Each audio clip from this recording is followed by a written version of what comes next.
Yo, it's CK. This is the Leicester versus Arsenal match preview. We're unbeaten in 8 games. A lot of fans are more confident going into this game. Before we get into it, I'm just going to introduce everyone if people are new. On the top right, we've got Curran. What's up, boys? Bottom left, George. How we doing, boys? We good? Sorry, I was a little bit late. That's on me for all the comments. But it's just crazy to me that we've got viewers from freaking China and, Nikhil, big up yourself from a different time zone. Like, it's just crazy to me. Sorry, George, that's my bad. We are late. But George, too, I hope you appreciate. Give me some slack. But, yeah, it's nice to see Mush in the chat as well. But, yeah, big game, though, just in general. I think, 9 games on the bounce is what the potential is, right? 8 games unbeaten is a serious record. And if you're looking at form, by the way, I was having a look at this. I don't know if anybody had a chance to look, but there is no team in the Premier League that has gone more than 4 games of a win in a row right now. And this stretches back to basically January. Even City, they didn't achieve 4 in a row on wins. And so, of course, there were some draws and there's nothing big happening there, but no one's gone 4 in a row. So, and of course, we can't. I'm not saying that we are and that we're going to. But I think in terms of the form, our form is actually really, really good, even compared to last season, especially if you start to extend it. And then when you look at the clean sheet record, that's immense. People were making fun of the fact that it was, over the last 20 games. I'm sorry, but those included Villarreal. That went back to April and previous. So if you're gonna kind of nitpick some of the games that you don't believe were clean sheets, it was across 20 games. That's 60% of the season. So it was kind of mad to me that record came up because I knew that we had improved defensively, but that stat was kind of immense. And then likewise, the United on the opposite of it was just absolutely insane. Incredible to see. And on the bottom right, now we've got diabetes. But before... Oh my God, who changed my name? But before it was... What's up, guys? How you guys doing? It's Private Arsenal Z, if you guys didn't know. I'm not Buen diabetes, but how you guys doing? It's so good. I did it to you, bro. Don't worry about it. But yeah, so going into this game for me, a lot of people keep asking would you be happy with a draw? And for me, not really. I don't think we'll get a draw. I think we'll do well. Leicester going into this game, even though they've won some of their games, have conceded a lot. They've conceded 10 in their last 5 games, conceding in every single game. So I think we will score. We've conceded 3 in the last 5, I think. Yeah. 2 against Palace and 1 against Villa. And apart from that, it's been 1-0. And 1 against Spurs. No, we didn't. 3-0. 3-0, yeah. 3-1, sorry. 3-1, sorry. 3-1 versus Spurs. But yeah, going into this, I think it'll be a good game for the neutral because I believe there will be goals. But what are you guys' initial thoughts going into this game? I think there will be goals. I don't think it's going to be... I don't think it'll be like a very sort of,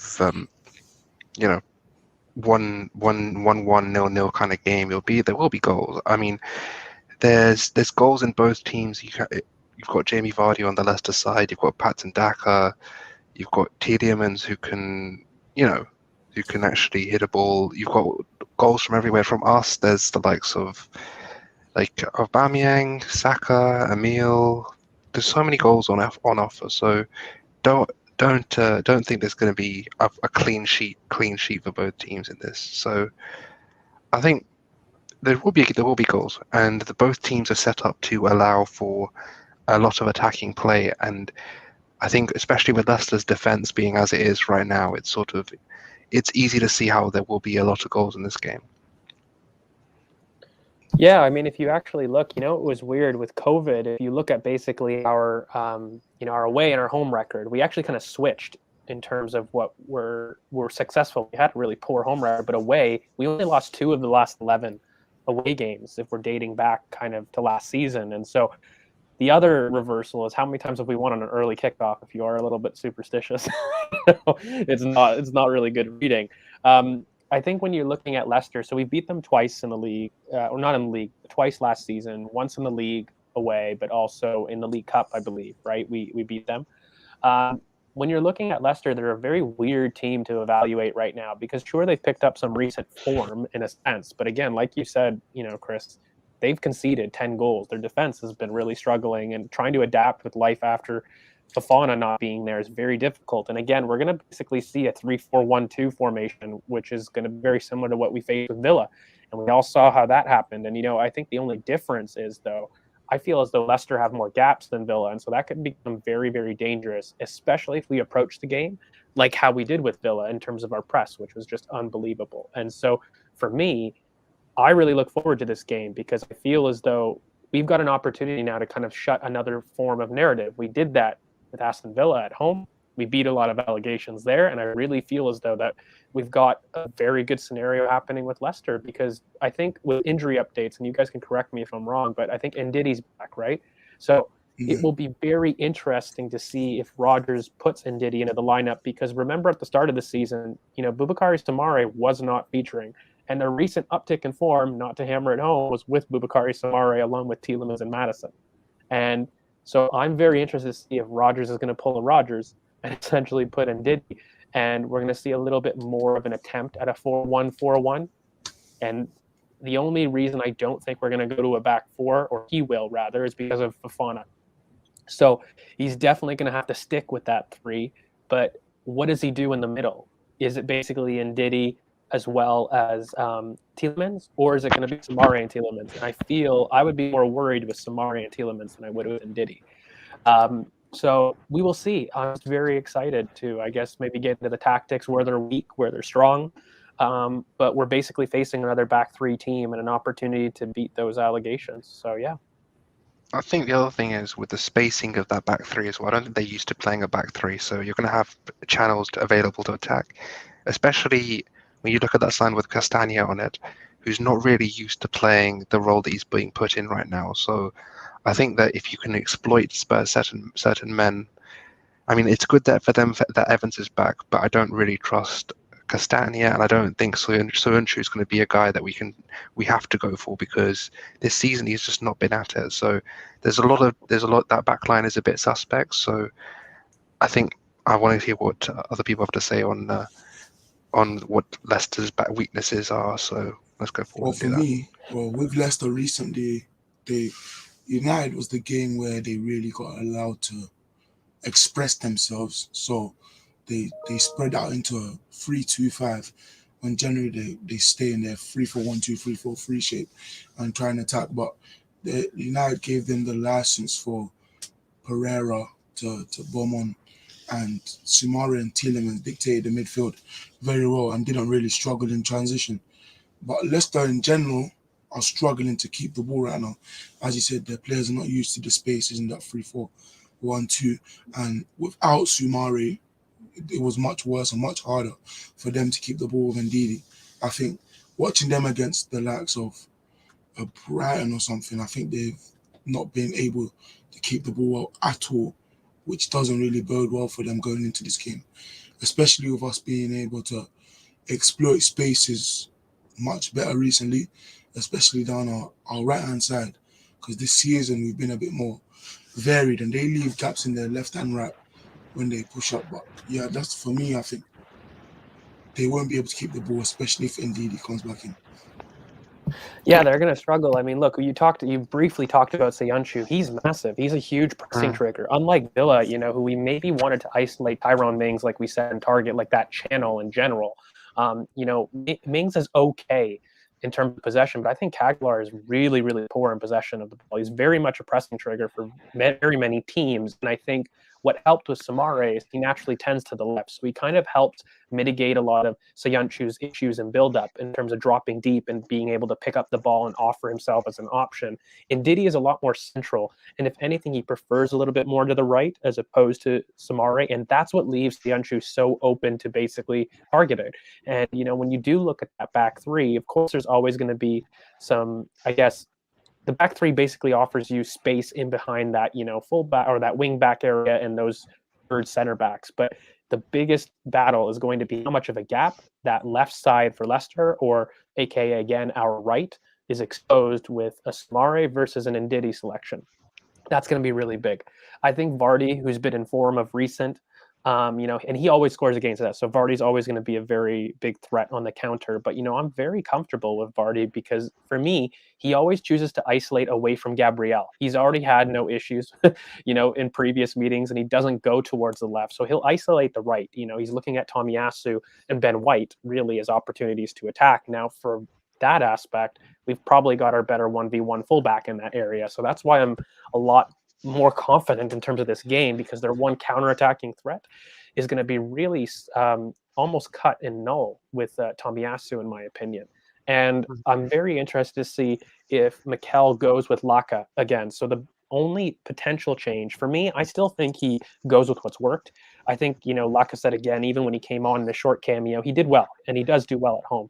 My biggest fear is going to be how he does away. I think traditionally Lacazette is poor away, and I don't think he carries the same technical security. And Odegaard may end up having an opportunity here, and so I wouldn't be surprised if he did it. I still think we go Laka, but the only reason I could see potentially Odegaard stepping in is we absolutely need a press. Both are going to press, but I see it in terms of isolating Yuri Tielemans in transition.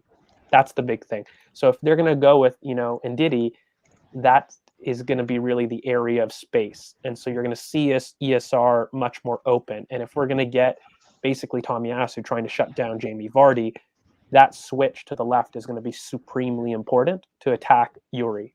So that could be one thing to look out for. But look, Lacazette could perform the exact same role that he did on Douglas Luiz with James Maddison, who absolutely, when they do struggle, when they did play with Ndidi, Maddison was essential in the Community Shield in terms of dropping deep and helping them to progress play. Right. And we saw that kind of in that Community Shield, Ndidi was struggling to progress the ball. And, James Maddison in that first half was dropping deep all the time, helping to progress play. And so you might see that Lacazette has a man marking job on him. I think we're going to continue with the same press. We're probably going to build in that 2-4-4 that we did against Villa. And then, as we expand out, we're going to have the exact same pressing structure that we did against Villa, which I'm excited for because I feel as though that we have the energy to do it. Again, so Steve, yeah, I'm pretty sure that Ndidi's okay. I've heard that he is in contention. I think Rodgers had mentioned in his press conference, and maybe one of the guys double check. But if not, again, we've kind of said what the differences might be. If Boubakary Soumaré is there, the gaps will be smaller, and it'll help Cagliari and Leicester a lot more than if Ndidi was available and he was playing. But yeah, I'm very excited again for this game. I think Patson Daka, of course, has played well in terms of being a super sub, and as a player, he very much is that outlet, that pacey outlet kind of that would replace a Jamie Vardy, and he offers a similar threat. But again, for me, that's typically off of their left and down our right. And again, I'm very comfortable with who we've got on the right side, particularly with Tomiyasu, who's going to hang back a little bit deeper. And I'm wondering what is going to be the midfield partnership for us, which is likely going to be Lokonga, Partey. And I think Lacazette, I don't know if he'll do Odegaard. We did kind of put the case for him there. But I think that's going to be essentially your midfield. But ESR is going to be super important regardless to exploiting Yuri Tielemans, who operates much more on the right, and he leaves gaps in transition. He does. And so for us, we're going to really have to fire into that channel very quick. I don't think we'll be necessarily attacking through the right, which we have done in recent games. That could be a tactical switch that you guys are maybe looking at. So we'll keep the same pressing structure that we did with Villa, which we talked about in the last video, keep the same build up, but instead of funneling through the right-hand side in terms of the final action, we might switch to the left. And that's only because Yuri Tielemans is really poor in transition. So I would definitely look towards that in terms of hitting them on the counter. Yeah, so the other thing I wanted to talk about was the managers, of course, because a lot is being made of this whole who's the better coach, Rodgers and or Arteta. Because, I mean, as Steve says here, it's not that I don't rate Rodgers tactically or as a coach. I think he's a great coach. I think he's someone that is very good at player development, but he does have a tendency to overtrain his players. and their squads, his squads in general. If you go back to Liverpool, when he had the SAS trio, you look at the last 2 seasons with Leicester, every time they've started really well and then dropped off, and that's got to be due to how he's training his players. And it's not that I don't rate Rodgers tactically. I think he's a great tactician, and I think that he's someone who manages his players quite well. But I just don't think he has the restraint that others. And by the way, it's not a kettle; it's just a massive bottle of water. So don't worry about that. But in terms of the, let's have a question. What's this question? Will our team be 3-5-2 out of possession? No. So in out of possession, we actually work in a 4-4-2 mid block. So if you look at us out of possession, we have 2 banks of 4. We're compact in the middle, and then we have Erdegaard or Uriasar and Alba trying to work as our initial pressing players. So they're our first pressing players, and then so that's how we work out of possession. In terms of both the managers, both have won an FA Cup. Both have won a Community Shield. Rodgers has finished above Arteta last couple of seasons, so fair enough to him. I think that if you look at the squad that we have now, I don't think that will be happening again. Personally, I think that our squad has come out of that period of the past 2 years of being rebuilt, and sort of we're starting to go in a different direction now that's more positive. So I think that if you look at the job that Arteta's done, you can see the ruthlessness, the ability to move players on that didn't need to move it, that needed to be moved on, to actually create a core of young players that can take the team forward.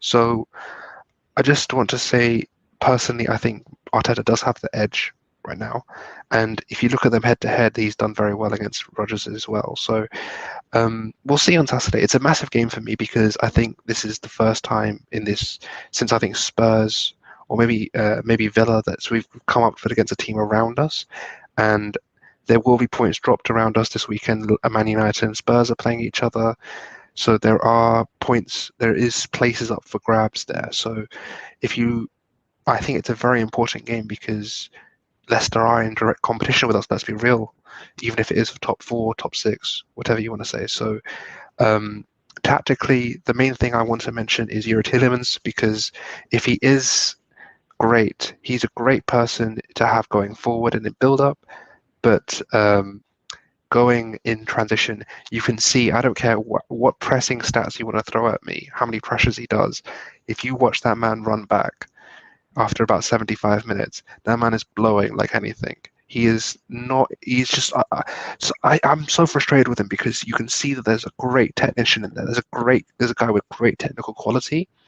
And when you have someone with that amount of talent and that amount of brilliance about them, that you just don't just get him a strength and conditioning coach, get him on the proper diet, and get him to where he needs to be, because he can be so good. I don't know what anyone else has to think about that, but say about that. Yeah, no, I mean, I just wanted to I guess, emphasize the pressing structure and, exactly what we're going to likely do, because I really do see a repeat of Villa. And I think the biggest thing with this is we're likely going to see a lot more gaps than we did with Villa. Villa were a lot more compressed, or they tried to be. We really marked Douglas Luiz out of the game, but, McGinn and Buendia are a lot more able to drop deep and help them progress the ball. Youri doesn't really help with that. He's a lot higher up, and he really works in transition himself. And so really they're going to rely on James Maddison to drop in that left half space channel. But I really think I might highlight Lokonga for this game. So the biggest issue with Villa, we had already said that their left would be very difficult, but Buendia would drop towards the left in order to help Villa progress. And who was the guy that was helping cut off that second channel? Thomas Partey. Now, things are going to be switched on us, because really, whether it's Ndidi or Samare, if it's Samare, it's unlikely that James Maddison will have to drop deep, but Lokonga will have to press and make sure he follows Youri Tielemans. If it is Ndidi and James Maddison does play, he will drop deep, and then Partey becomes important. So that's really the big midfield battle that we're going to be debating here on who starts. So if Ndidi starts, make sure that you focus on James Maddison, and Partey is going to be super important in that second man press. If it is, in fact, Boubakary Soumaré, you're going to have to watch Youri Tielemans, because he will be able to progress, but they basically fire it to Yuri, who then fires it to Iheanacho. That's their frame of reference on the right, and then they look to spring Vardy. That's their pattern of play.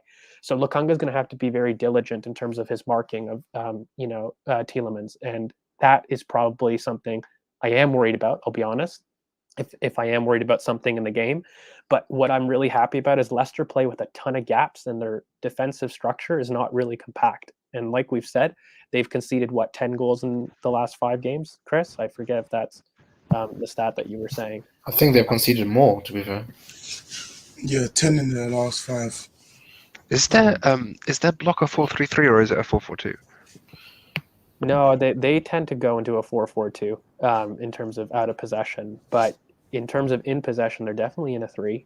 Yeah. But because the issue is Amarte, it's not necessarily a 4-4-2. It's more of like that 4-5-1. But I'm being semantics at that point. I think that we just press in the same structure, which will match them up, and we basically go 3-5-2 in our press. That's going to be the big thing. So if people are asking, do we match them up? We're going to match them up in our press. So once they do have possession of the ball, it's the Chelsea model. It's the Chelsea model. Exactly. And we're going to stick Lacazette, in my opinion, on James Maddison, or whoever is in that 10 is going to be stuck on James Maddison because he's their danger man that will drop deep. If once that occurs, you're basically going to have this 3-4-1-2. That's going to be what we're going to be using, just like but I would just focus on James Maddison because he's the one that drops deep when they're struggling to progress the ball. But yeah, I think Leicester have been poor, and they do use wing backs, Yo-Yo, but they're not very good. It's Castagna and Pereira, and Pereira hasn't been the same Pereira that he was pre-ACL.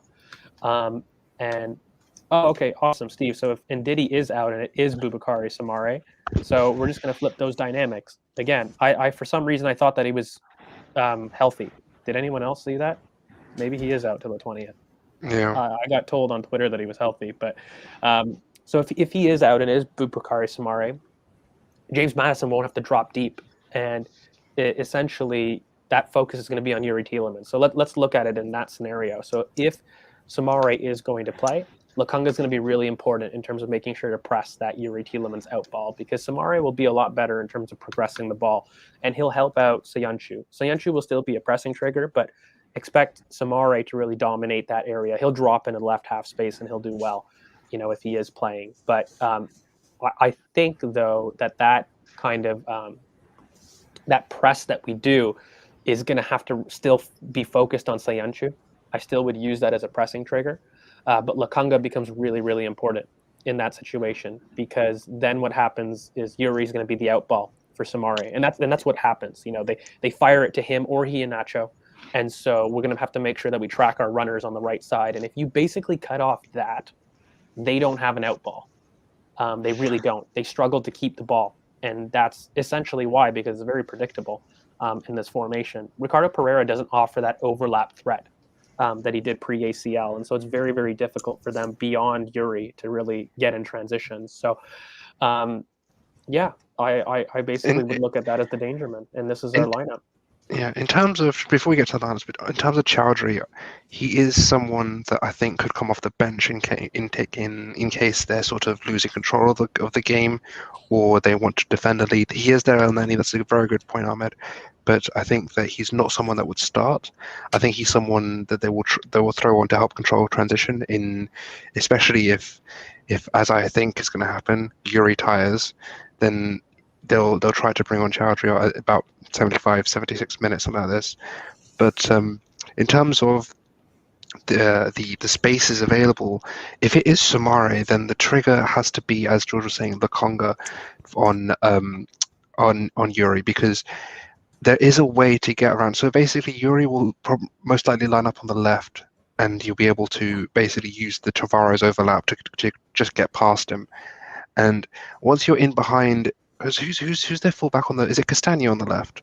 Castagna on the left, but Pereira with Pereira on the right, right?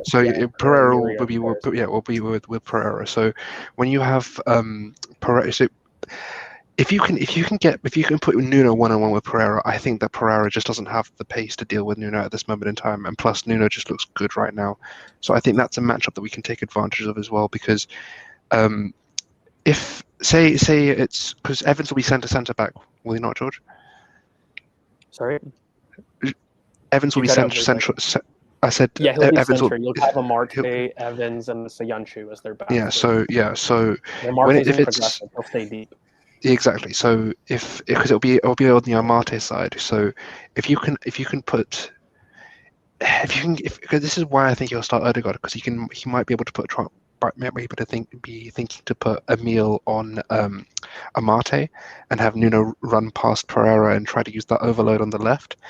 So that Yuri side is a place where we can exploit. That's where the space is going to be, right? Because Samari is going to drop on their left, and for our right, or our left, and their right-hand side, that's where Yuri likes to go. And if he's not going to track back and transition, then ESR and Nuno have to tear that side apart. Like, that is going to be their goal, right? Amarte will stay deep. Ricardo Pereira will offer himself as an option, but he's just not dynamic enough to come back. And when Yuri doesn't track back, there's going to be space in that left-hand side for us. And so for me, it's a matter of making sure that we can switch play very quickly and effectively. We have to be really on it in terms of the technique. But again, there's going to be a lot more gaps and a lot more spacing, in my opinion, from this Leicester team. Because I don't think, oddly, even though I think that their individuals are much better, their compactness is much poorer when compared to Villa. And they offer the same formation. So the same things apply in build-up, in our press.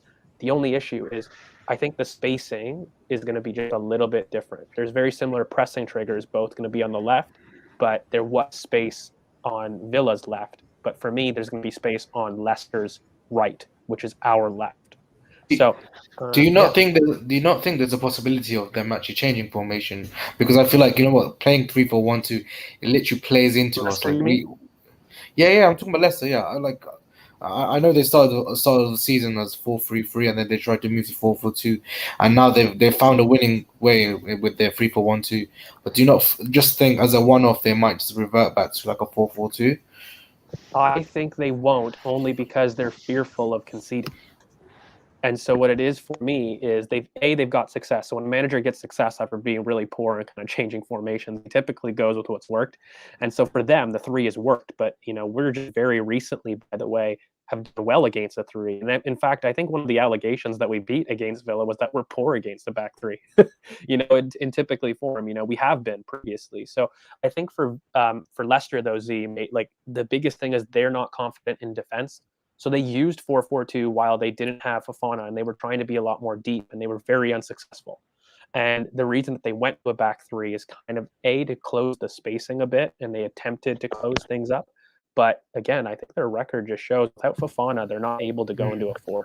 But I don't know. I mean, I've been looking at them in the past few games. They don't look like they've gotten any better in defense. Honestly, like they are conceding like goals left, right, center. It just seems like they're outscoring their opponent, and I think that's something that we need to look at. And also, I don't think it's been mentioned, but I don't think Kasper Schmeichel has been good at all this season. He's been conceding goals like that he should be saving.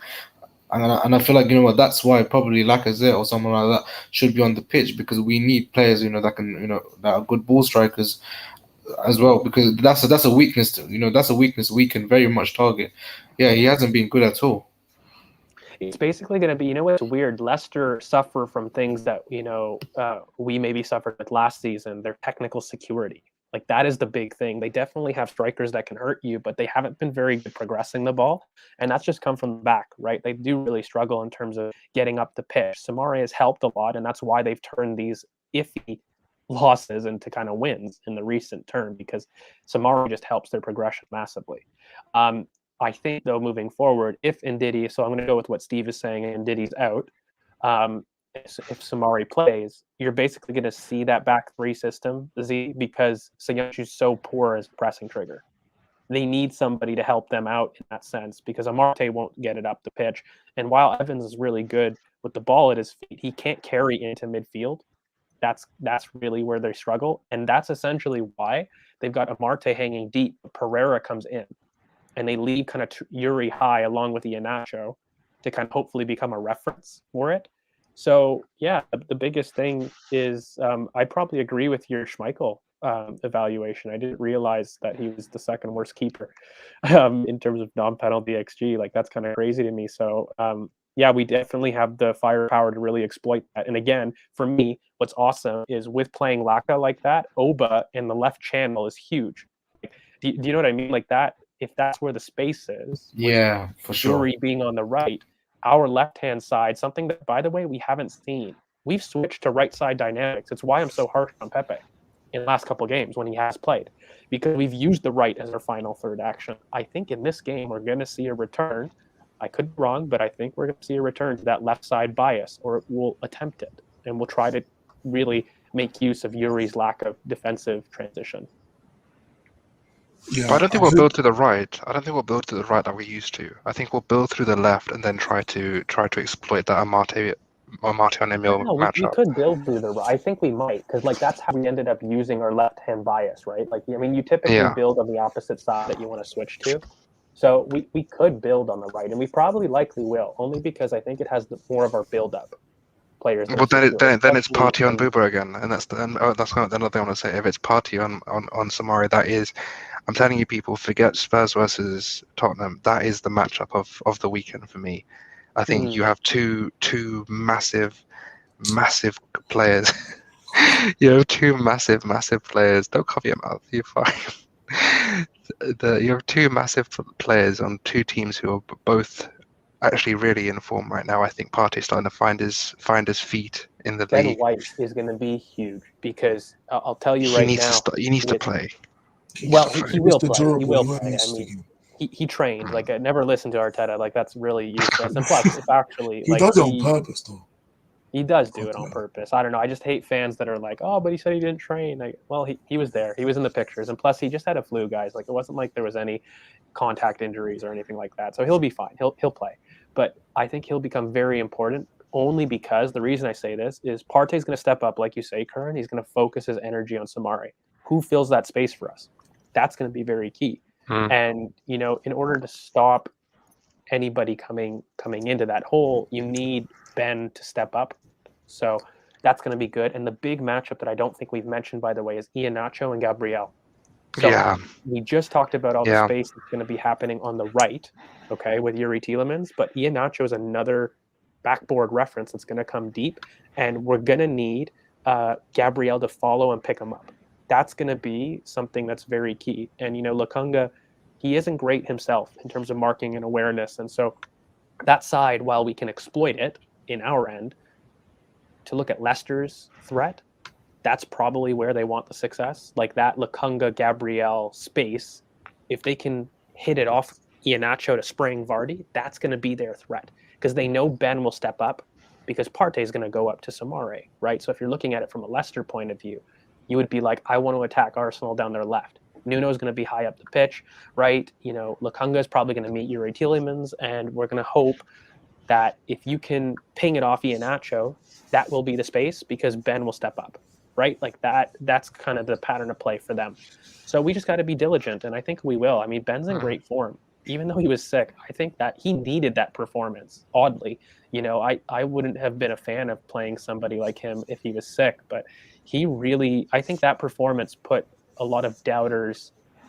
Put people on notice. Yeah, it did. It gave him more prop, because like the things I was seeing from people who attacked me for praising him when he first came, because I've always called him like Mr. Durable. Like he plays in the past couple of seasons, he played 42 league games for Newport, 46 for Leeds, 36 for Brighton. Like he's Xhaka in a sense, where they're never injured. Even though Xhaka's injured now, they're like rarely injured. So I always thought he wouldn't. He's been great off the ball since Brentford. Brentford's been his only poor game, and now he's been finding his feet on the ball. And people have seen more of what White can do on the ball when he was sick, which is crazy. And it was kind of good that he was sick. You're right in that sense, that he wasn't at full fitness, and he did all of that stepping into midfield, breaking into the final third. But tomorrow, I think obviously whoever plays down the left and gets 1v1 with right wing back, right centre back will be important because that's where I think a lot of our goals will come from. And you are right, Vardy does tend to veer away from Gabriel. Most of the strikers do. They go They away don't from want it because he's too physical. He's amongst the most physical center backs in the league, and he's passed all the big tests. I'm really pissed off and tired that he doesn't get the respect he deserves. Gabriel is a massive center back in the league. I don't know if people are ready for the fact that he just is, top 5 in the league for me. He absolutely is. And, he's been showing it. He's been improving this season. The improvement in his passing has been Yeah, for immense. sure. We've said it on past streams. His receiving of the ball, he said it as well. yeah, but his disguise on those passes between the lines have been immense. Like, it's been a really specific improvement. Just as much as, we praise some of the set piece coaching improvements that we've seen, the individual improvement on Gabriel has been just absolutely He insane. used to do them passes like rarely. Like there was one pass where he punched it into Saka, Yeah. and he put him like 1v1 with the defense. So he used to do it, but he's acknowledged it himself, saying that instead of going to the Olympics, he started doing 1v1 work with the coaches. And the reason that I'm really excited, Chris, is that Yuri sucks in transition. Who does that benefit? If Gabriel can fire the ball into ESR, there's an overload there every day of the week. If we can somehow find a meal between the lines, he's going to be there. And he's or fire it into Aubameyang like he was doing in the Spurs game. That's what I mean. And like, we can really play off that pattern of play 100%. My main thing is if it is to be Erdegaard, I need this man to stay central. I know he likes doing that right bias that he does, but if he's going to play ahead of the ball, which he is going to be playing this game, if he does play, because I'm pretty sure he'll stick with Partey and Lokonga. So if he's playing ahead of the ball, and he's actually going to be that, he has to be a number 10. He can't go and try to be this right-sided 8, because we don't need that right now. We need him to be central. And if he's central, we have that left side on lock. It's the constant. thing, Nate, that I fear is like, look, Gabriel. So I mean, Steve, yeah, like I mean, that's I'm trying to put the Leicester point of view here, right? And they would attack that Vardy channel, but Tomiyasu is going to be a lot deeper in this game, and we're going to press very similarly in terms of our 3-4-1-2. And so for me, that's a really poor matchup with Odegaard, because that puts Odegaard against Samare.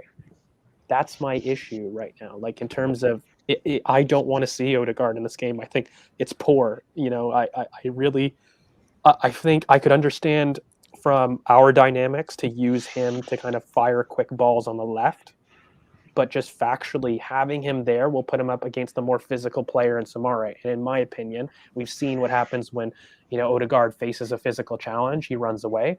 He doesn't do it. We saw what happens with Conor Gallagher. So it's ridiculous to do this, in my opinion. Mikel has to stick with Laka. And, look, I don't even think Laka is excellent away from home, but he's definitely not one to shirk. I've seen him attempt, and I need whoever is playing in that 10 to really do a job on Boubakary Samari, because I'm telling you, he is their progression. He is literally their progression. Yeah. Because the worst thing is you don't even believe it yourself. Yeah, he does. That's the worst thing about it. Which is why they've struggled, though, guys. Like, we've seen it ourselves. When we lacked our progression, were we able to generate a lot of attacking chances? No.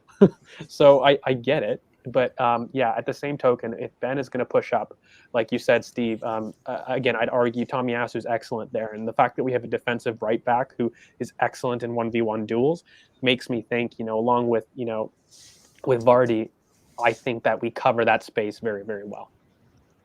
Yeah, no, and you know what? It's actually quite interesting. Like, I was looking back at the team that we played against Leicester last season. We're gonna have a complete different back 5, and probably a complete different midfield as well against them this season. And that that shows to me how much we've changed the team, and it's going to be interesting because I don't think even Leicester know what to expect from us. So yeah, I mean, CK, what did you want to say? Sorry, I was going to say on that White. He was in. Someone caught him in a video on the Twitch, but they purposefully didn't put him in any pictures at all yesterday. So it's just his mind games from Arteta, and he does it every game. Like I expect White to start because, as I've said, White is rarely injured. I don't think he's a machine. It's kind of funny at this point, but you know what, guys? Like, So Mush, like in terms of, do we expect to see a goal happen just with Tavares, Oba, ESR? Yeah, like that's what we've been speaking about this entire video. The space is going to be on the right. Our left is going to have a field day, or it should if we do well. Like if you do want us to do well, that's where the space is. That's what we're going to see. And yeah, I don't know. What about you guys? Like, should we go on to predictions? I think we've beat to death the tactics about what to expect from Leicester and like where the space is and maybe what we should be worried about. But hopefully, I'll let you know for Leicester, these are people that, you know, you want to have a very poor game. Samare, because he's their progression, and Yuri Tielemans, so that, you know, which is very happy because Yuri never tracks back. So this is excellent. That's almost guaranteed. It's more about if Boubakary Samare has a poor game, Leicester have nothing to offer. I'm very, very confident in that. For us, I think Tomiyasu is going to be super important to block that Vardy channel because I know that Ben is going to press up. And of course, Emile and ESR, I guarantee that they have a couple goals in this game. Emile and ESR. Yes, Emile and sorry, not Emile and ESR, Oba and ESR. Sorry, because that channel is going to be super, super important in terms of attacking the space that they leave behind. So, my main thing is with this game is you have to neutralize Vardy somehow because he loves it. He loves playing against us. He's the reason why I've gone with my prediction is because I think that he does get a goal in this. He's just inevitable in that way. He always score. He loves scoring against us. We have to make sure that we can control transition because their game right now seems to be pick it up deep, pass it to Samari, go run through transition that way. And if it's a case of just saying to someone, look, just go attack him. See, there you go. 3-1 for me and George as well. The reason why I think there is 3 goals for us in this game is because of that Leicester defense and the fact that we can actually exploit that quite easily. I don't think they're used to it. Even with Evans, I don't think that it's a defense that is settled, and I don't think it's a defense that can withstand what we've been started to create as well. I think we're starting to create more chances. We're starting to create more clear-cut chances, and we have Alba back on form. We have Remember Emile who on form told and you Saka. this man is back and he's in for 20 league goals. Just Yeah. remember. I said it as well. Remember who said that. You know, here on BoP, we know we're ahead of the curve. So. Yeah, no, I don't know. Like I see a very confident 3-1 for myself. The only reason I don't know if we go all the way is because I feel that with the early kickoff, I don't know how much our press is going to last. I think that we're going to basically last until the 70th minute, and then we're going to try to kind of shut up shop. Leicester, by the way, have less of a rest than us. I mean, they played on Wednesday, and while they didn't really play their first team similar to us, they did play Sayuncu. And a tired Sayuncu is excellent for us in terms of pressing triggers. But yeah, no, I don't. I don't know.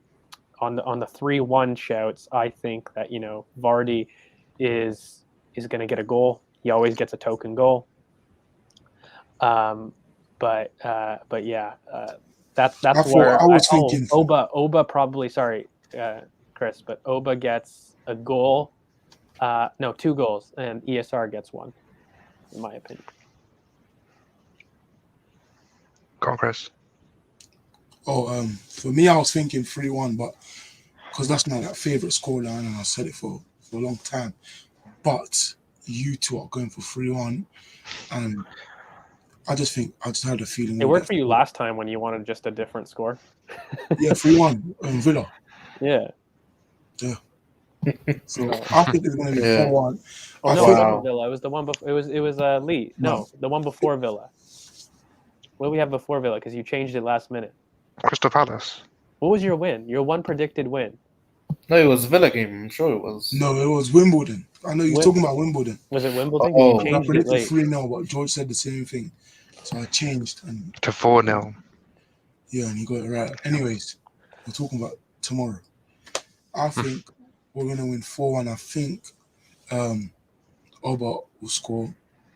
I think Laka will score weirdly, and I think Emile scores the 4th goal. I just think Emile right now, even in terms of the league, is getting more rating than he was all summer. Even because obviously a lot of people rate a player based on what they're doing in FIFA, and even on FIFA he's getting team of the week. So I think Emil will again do up another right back, and I just think the transition game suits a guy that fast and that good on the ball. But yeah, 4-1 for me. Z, you predict a clean sheet. Yeah, I mean, look, I just feel like, you know what, this game is perfect for our defense. It's just one of those games where I feel like, you know, we're gonna have Ben White and Gabriel, and they're gonna lock down the defense. And yeah, and to be fair, look, I'm just the only thing that I would worry about is the referee, man. That referee, by the way, Michael Oliver, isn't it? yeah, that Yeah, referee, he's just He doesn't like us. not. you know, It's not that he just doesn't like us. I don't think we've barely won away games with him. So Yeah. it's just one of those things where it's just like, you know, it's inevitable. But I don't know. I don't know. If he affects the game, then I'm gonna get pissed off. But other than that, if all the conditions are, you know, intact, I think we have a better team than them overall, anyways, and I will outscore them as well because their defense is too shaky. And I'm expecting this game to be another game where we actually dominate midfield, just like we did against Villa. I'm just really expecting it for some reason.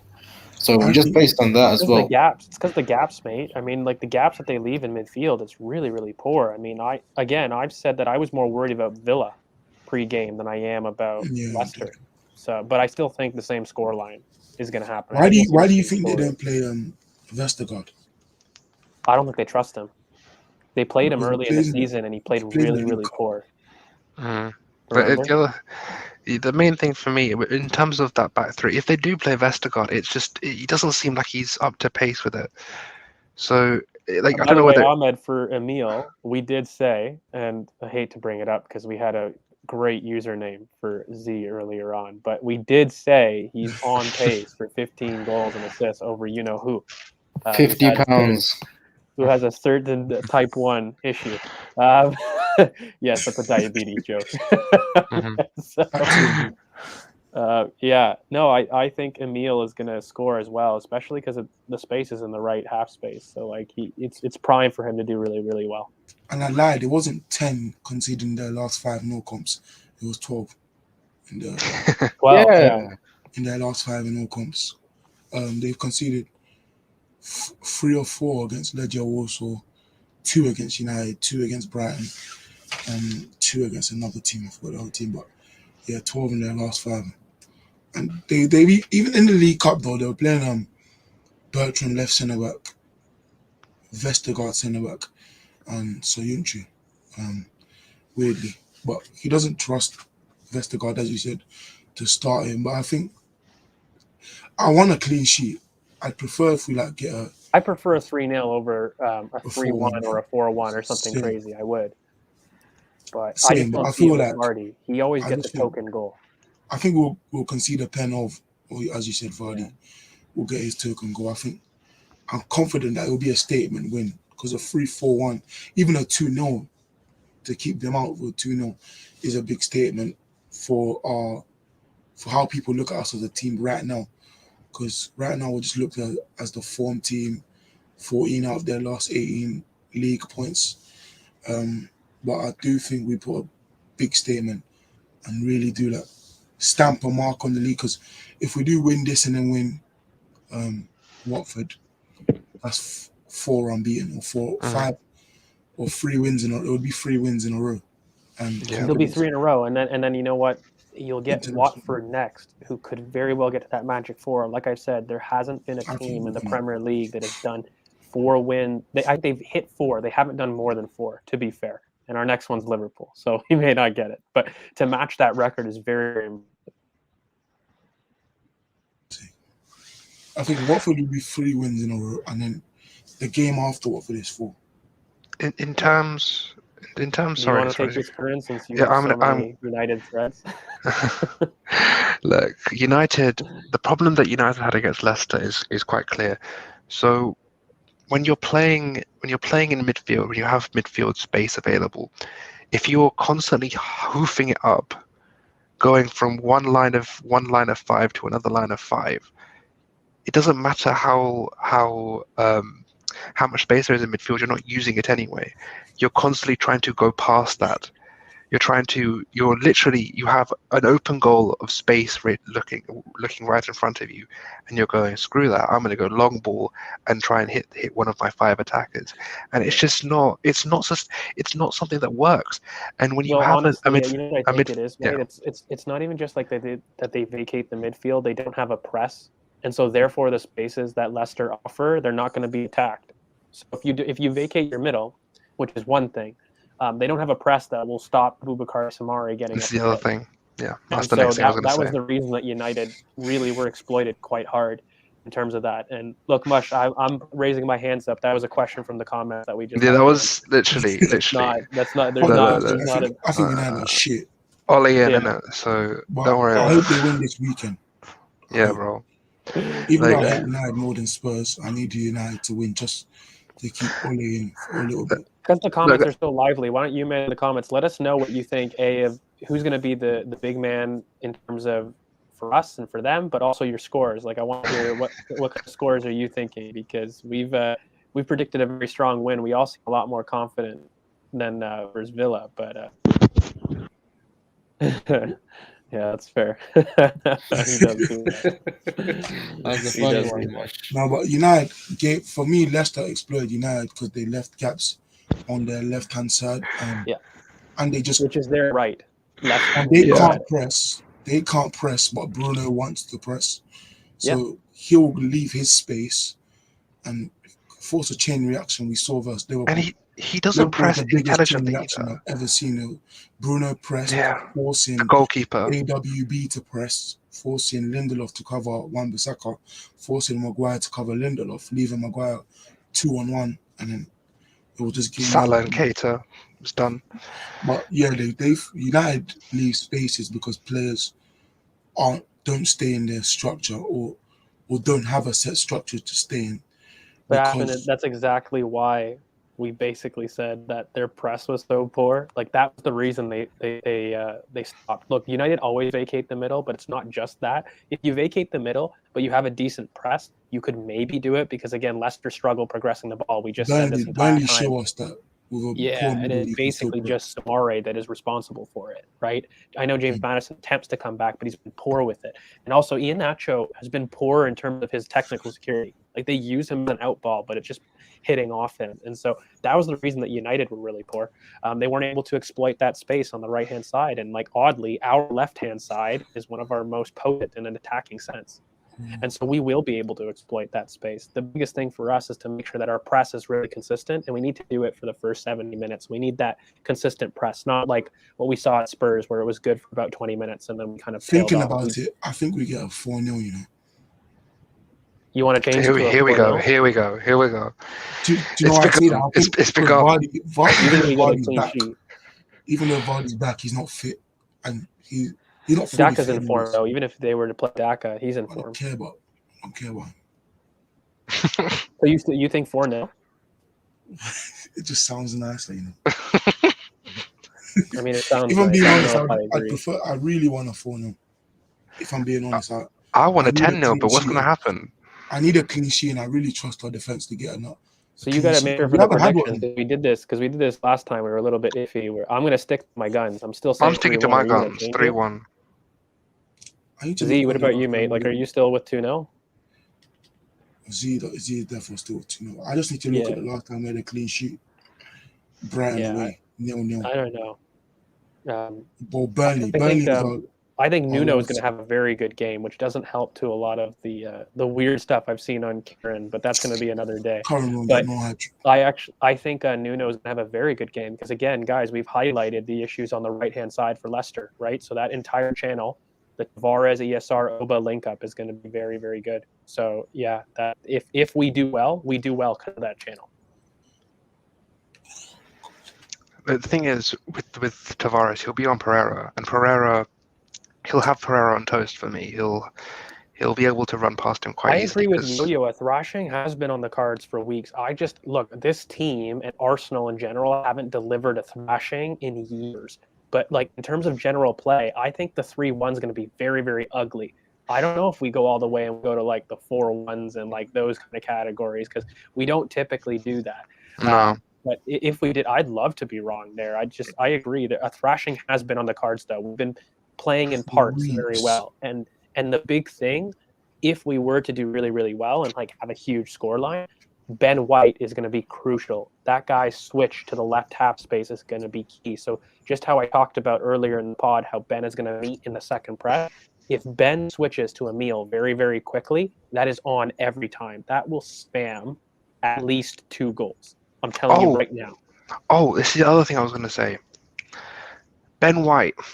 So the Leeds game, he's running into midfield and running into the right half space in that channel. I think if you can get that run consistent and you can actually have Ødegaard like central, even drifting, you can have a 2-on-1 in Sumari and try and take him out that way. I think that's the main way you can take. If you're going to build up on the right, he will be crucial because either he'll switch it to the left or he'll run up the right and try and overwhelm Sumari in that way. Maybe so really quickly what we can do, because I think also there is that, but Kern, this is a good question I want you to answer as well. We'll maybe go in a row. But let's say that Ben isn't available. Again, I'm just telling all the comments that's not going to happen. He's 100% available, but like let's play ball because this is what we do on this channel. How would you replicate, or how would you want Mikel to replicate his pattern of play? Like how you think we replace Ben if we had to? I don't think it'll be needed, but yeah. What would you do? This is tricky because I know what I want. I know what I want, but like I have seen. I would no screw it. I'm going to go on my chest. I think I'll go with Chambers. I think Chambers at right centre back. I would go. I think that if it's someone that you want going forward in terms of ability on the ball as well, I think you do go with Chambers because he does have that ability to run into midfield. He does have that ability to. I don't think his passing range is anywhere near as good as Ben White's, but if you want progression from defense, you're going to need someone like Chambers. You can put Holding,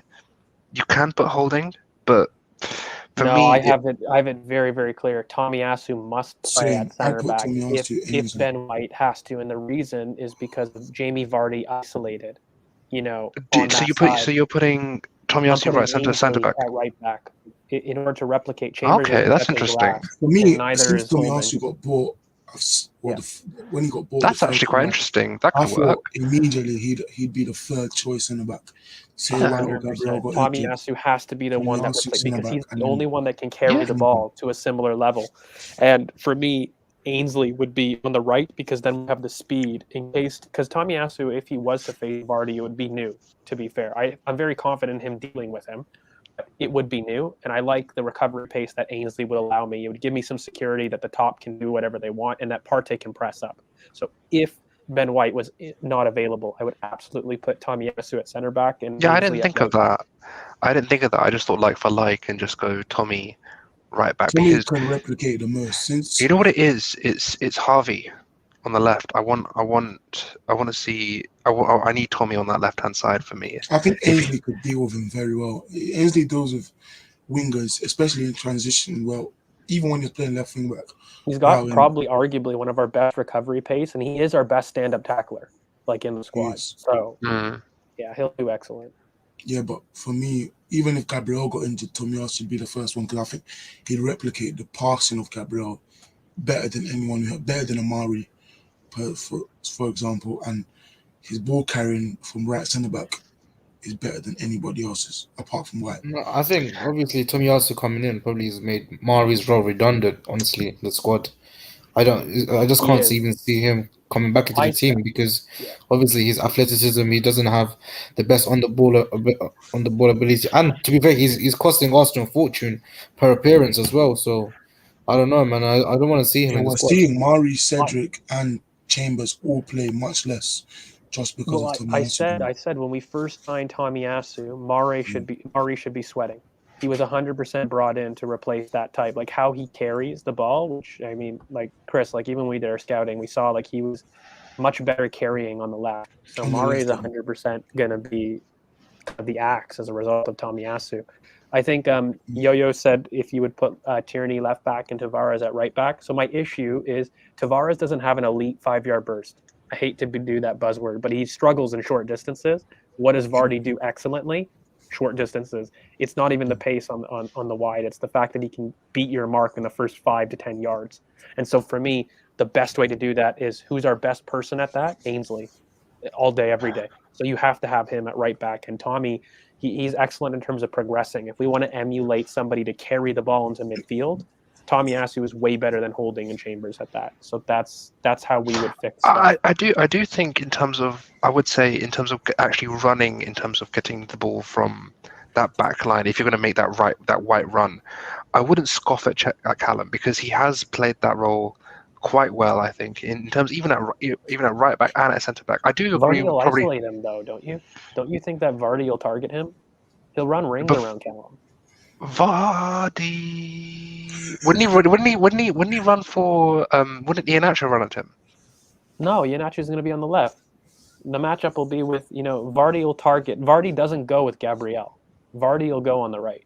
Yeah, Vardy will come he out only to attacks on the Gabriel. left when Mari plays. Yeah. No, you're right. So so Vardy will attack that channel. So I trust Tomiyasu way more. One-on-one, I would say probably I would trust Tommy more. And in duels, Agreed. just period. Like he's done well in duels. Like that's what he is. He's awesome in duels. Yeah. And I think, but carrying though, Curran, I even think Tomiyasu is a far better technician than Chambers. So technician, yes, but in terms of you want to make that run, if you want someone who's going to actually take the ball and actually get it, if you're doing that two Chambers doesn't have a 1-1 long ball though, does he? Like he can carry and lay off. He's kind of the Hector Bellerin in carrying, where he basically carries it to where he wants to go and then lays it off. Tomiyasu, on the other hand, he can do that, but he has a long ball switch in him. He's a very clean ball striker. I will say that he's a very clean ball striker. And if we just said that Ben White, the biggest thing in this game is those quick switches to Emile to attack that right half space, it's got to be Tomiyasu. And then you put Ainsley on the right back in order to make up for that 5-yard burst that both lack, whether it's Holding, Tomiyasu, and Chambers. Yeah, all three of those options are going to struggle in the 5 yards. I think Tomiyasu's the best of the three. That's why I want him there. But he will struggle, and Ainsley at right back is basically the play to complement that. Tomiyasu is such a unique player in the sense that he is. He's better at things on different feet and different flanks. Like his long ball switch is better on his left foot than his right foot. Even it is. Easy. He shoots more with his left foot, but crosses better with his right foot. So, even at Bologna, he was hitting long shots with his left foot, and like beautifully struck long shots. Hakimi does the same thing. Yeah, he crosses with his right foot and he shoots with his left foot. The thing that worries me is, by the way, none of this is going to happen. White is, I still think that White, we're still pretty sure White's going to be okay, but like,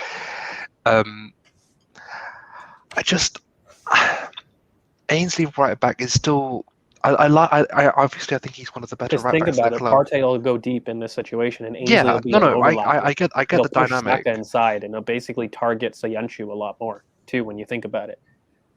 But then there's no because the thing is, if we build up through, if we go, that still indicates the left to right switch, George. Because if we go, say we do Ainsley right back, right, or even say it's normal, and we have White and Tommy. If we're going to go for Kagler like that, the left to right switch is got to be the one, just because of Kagler. I mean, I get Samare's there, but like you could. It's basically though. I think Yuri offers more space than Kagler does. Kagler's but you can build up. You can build up through Yuri, can't you? You can get to your spot. The point. They don't build up, and so that's the issue. Like you end up getting more gaps on the right hand side with Yuri because they don't build through the right. We can build through the left. We can build through the left, but then typically when you build there, you're going to switch towards the right.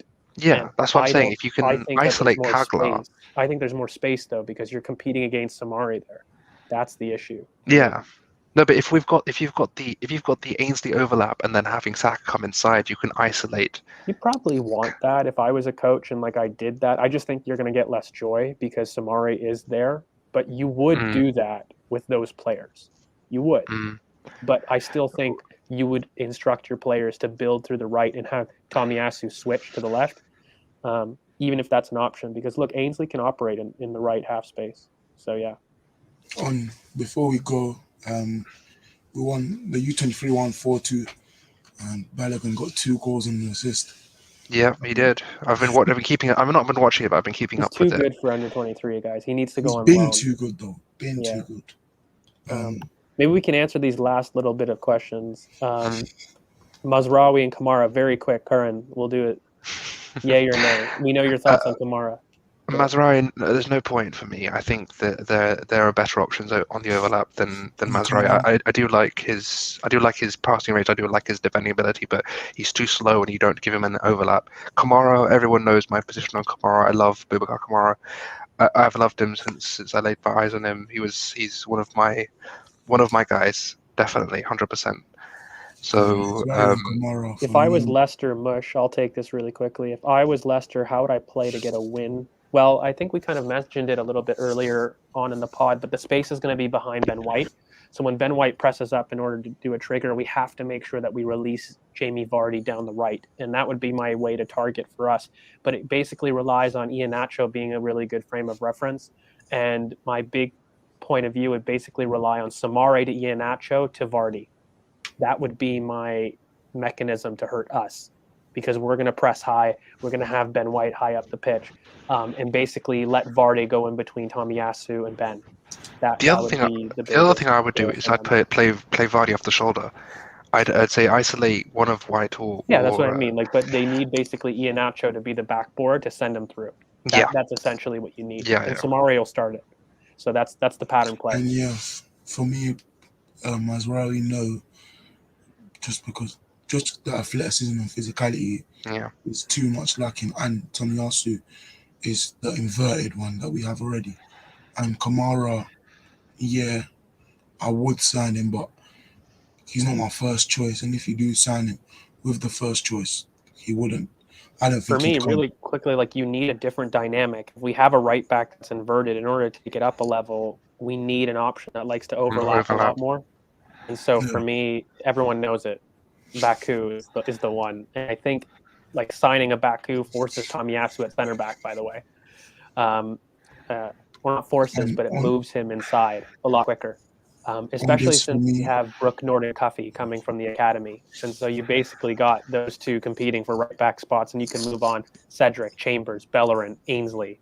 But it depends. Ainsley's got a way back, right? And the one thing that I wanted to, before we leave, this absolutely, and I don't know what the comments believe, but this should kind of refute the narrative on attitude concerns and this mythical exile, because quietly, Ainsley Maitland-Niles has not only been accruing minutes, but accruing trust. And he's played excellently in midfield in the last 90-minute performance. And it shows that even if you do something poor on the culture police with Mikel, there's a way back for you. There's objective evidence that you're back in the team and you are going to be considered if you're able to have a conversation and move on. So for me, it's really quite simple. I think Ainsley's been excellent all season. He's been engaged. He's performed well. He's had plenty of really good cameos, and he just had a 90 minutes. So I don't buy the excuse from other examples of exile that they didn't work because they weren't focused on the team. I think Ainsley showed you that there's a way back and there's a redemption arc. So Ainsley did worse than all of them. Yeah, and I don't doubt that Mikel, by the way, didn't at the start. I do think he was quite stubborn. He was very fixed on culture. But I do think that this Ainsley situation shows a good side of man management. Did we not all fear at the beginning of the season how would he figure? I think he's done excellently, and he has managed the situation very well. I don't know what you think, Z. No, I think he has managed it very well. And I remember speaking about on Twitter earlier on. I think he's probably looked at his past, the way he's, obviously, treated players like Willian, players like David Luiz, players like Guendouzi, and obviously Saliba. And he's probably, for Arteta, it's like a learning curve as well. He's very, early on in his managerial career, and I think, the way he's, treated Ainsley Maitland-Niles is probably his model action. And so now moving forward, this is probably the way he will treat a player, and he'll probably have in mind that in the future I probably will have to be a lot more clear with my player, and just make sure that he's fully clarified in what his where he stands, and that way, the general consensus is good, and there's not really a difference between the player and manager. And I think Ainsley, it looks like he's appreciating the manager again. I saw a picture of them, like quite close to each other, and if they weren't okay, that wouldn't have happened. I think there would have been like a significant difference there. Was But look, Ainsley agent 80? AD Ward, yeah, it's He was AD Ward. horrible. Like Yeah, he's in the mold of a Saliba agent, right? Like if he's unhappy, you will know. No, like Yeah. you yeah, will of let course, everyone yeah, know. of course, and he's known for tapping up players and just Yeah, giving them actions like this is how you're going to be, talking out in the media and stuff. He's done it with exactly. Oxlade-Chamberlain. He's done it with Raheem Sterling, and Ainsley and did it now at the start. yeah, and he's done it with Ainsley as well. But look, Ainsley's man enough to know that he's better than that, bro. He's been here since he's been a kid, man. Like this is his Yeah, club, and if anything, he has loyalty points at this club. He has loyalty points at the club, and the way he needs to, like the way he needs to treat himself is like with pride and dignity. And so I don't think his action, what he did in the summer, was the best of ways. But I'm glad that Arteta and him have sorted it out. And look, he's been rewarded with game time. He's been yeah, rewarded with actually, that position that you keep saying finishes and stuff. Look, he is one of the main players that keeps on coming on when we're even needing to like defend leads and or even chase a game sometimes.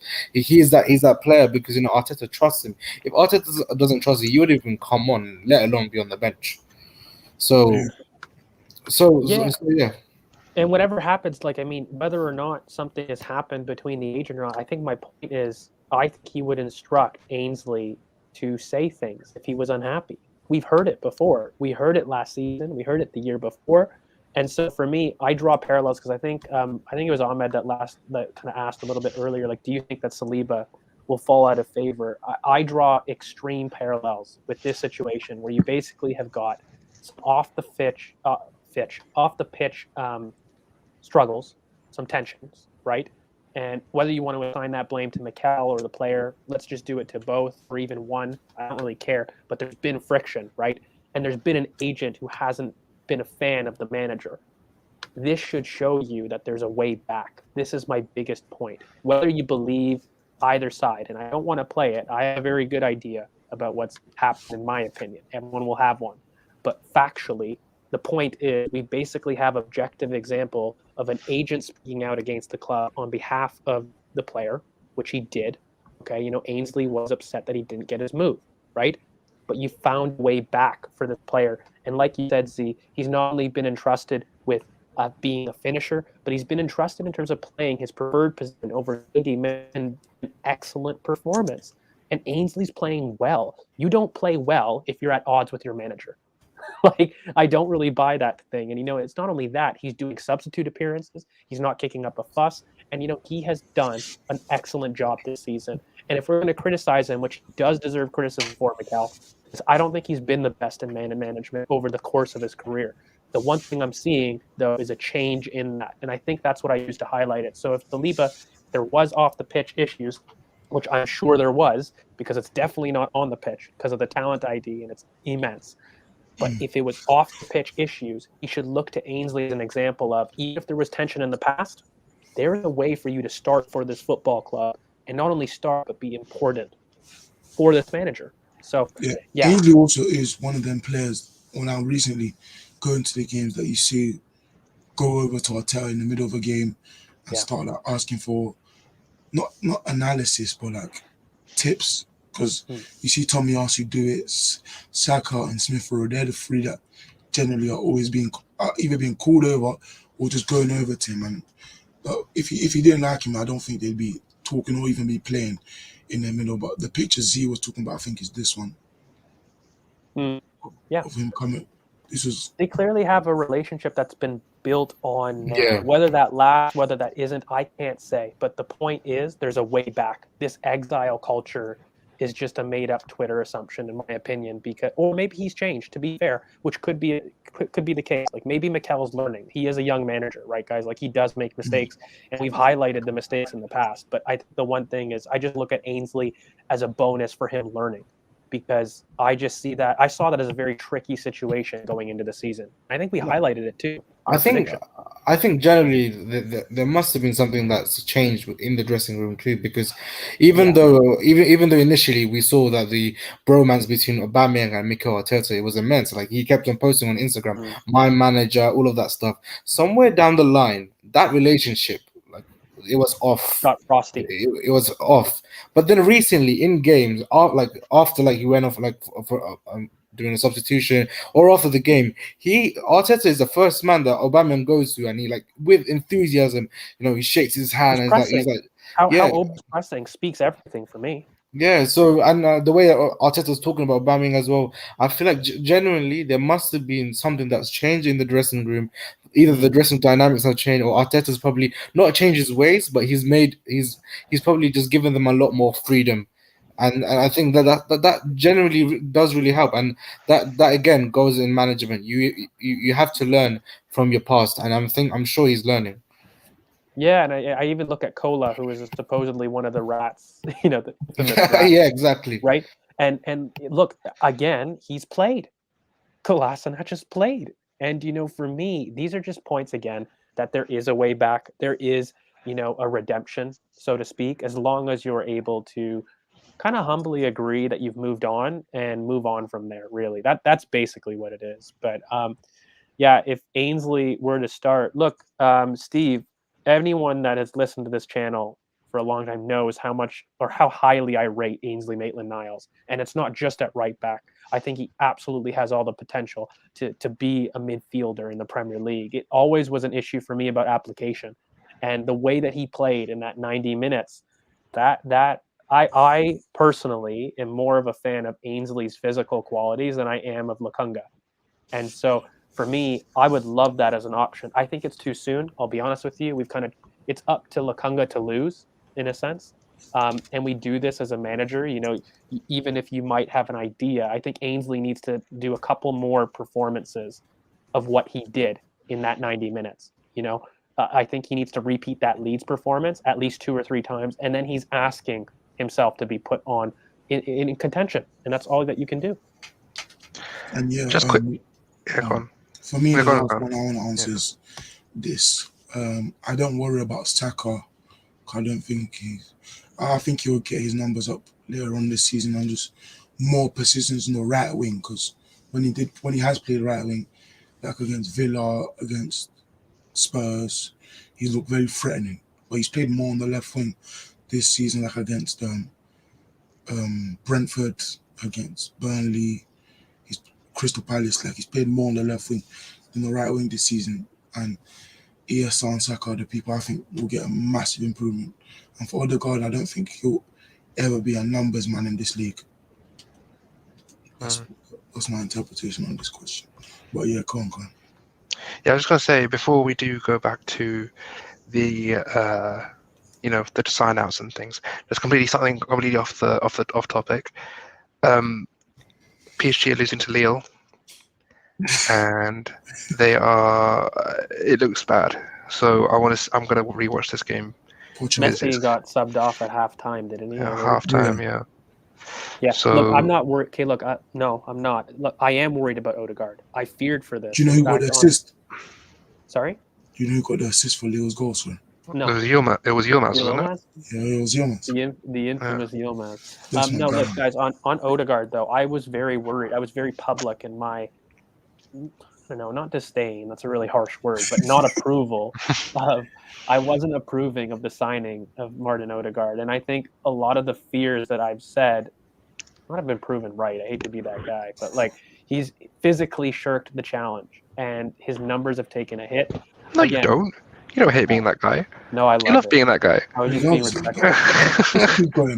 A little bit of United George is coming out. No, in terms of Odegaard, he's not a shit player. It doesn't go that far. But I do think he's going to struggle for the rest of the season. And I do think that we'll look for something different. On Saka, I don't worry on Saka because I think every England fixture, if you guys have looked, bar Foden, who's sparked into form, they've really struggled to really start the season well.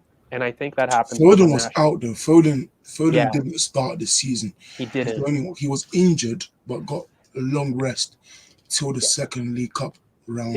Exactly, and he's the only exception. He's the only exception that has played well. Every England international has really struggled to get going in this season. And Rice. Yeah. But Rice is a freak. We won't go there because I love that guy. That's a dream. But no, but I think that's the reason for Saka being poor. And of course, his positioning on the left, we know that's not his best position. So I think Saka, to be honest with you, I think he explodes versus Watford. I think he has like a good game, this one, but I think Samare is gonna be tough. Yeah. Like, that's a tough opponent. I don't expect too much. But yeah, no, Watford I do. I think he'll have a great game versus Watford, and we'll go into the international break saying Saka is back. Martin, though, I do struggle. I will be honest with you. I don't agree with the signing. I was letting it go. I have my own conspiracy theories for why and whose signing that was, but I do see him struggling long term. But I think he's a good enough character, and he does offer qualities that are unique. So I'm not upset at his involvement in the squad. I'm more upset at his starting position. And I think it's not been a coincidence that we've had basically our most complete performance with him not on the pitch. So I do think that will likely continue. We'll have better performances with him kind of not being a major fixture, but he's still a very good player. And I'm willing to see. I'll give him the season. I'll be honest, I've had my own subjective bias, but I'll give him the season for sure before we basically revisit it. But yeah, I think that's pretty much it. We previewed the game. We said our predictions: 4-1 from me, 3-1 from Karen and George, 2-0 from Z. I'll update you guys on the table before we go. It's looking like this. So it's tight. It is tight. We need just a couple good results. I mean, you don't want Kern and me to be right, essentially. You don't want me to be right because then we'll be level. I'm okay with being level. I'm not worried about being level. I look down. Okay, and yeah, if I'm not right, I hope Z is right. Yeah, need Z to be. Thank you for watching. Please like, comment, share, subscribe. Follow George at GeorgeVA_AFC. Follows Priv Arsenal, not Wendy B's Priv Arsenal _ It's OFB. OFB. Follow Current BoP. Follow me at PureCKK. Ball of Passion on TikTok. BoP Footy on Twitter. And we'll be back on. Guys, make sure you run up the likes because I don't know what's happened. Like, we appreciate everybody coming in and everything, but something has happened. So please make sure, like, if you like the content and we're continuing, we like, got our own haters, man. George, we just got our own haters. Accrued a lot of haters, which I don't know. Is that a good thing? Like, haters are gonna hate, but like, we'll keep doing our thing. Man, as we keep growing, we'll get more and more haters. We're gonna have our own targeted haters. It's just something we've got to get used to. It's kind of mad. It just took me for a loop, but the guys are like, "This is good, George, for engagement." I'm like, "Oh my god!" But make sure that you guys run up the likes because, goddamn, it's crazy. Yes, George is not used to seeing a lot of dislikes on anything, but soon Twitter are bringing in downvotes. And George will see a lot of them. I'm gonna be targeted. So yeah, like, comment, share, and subscribe, and we'll see you Sunday. Sunday, yeah.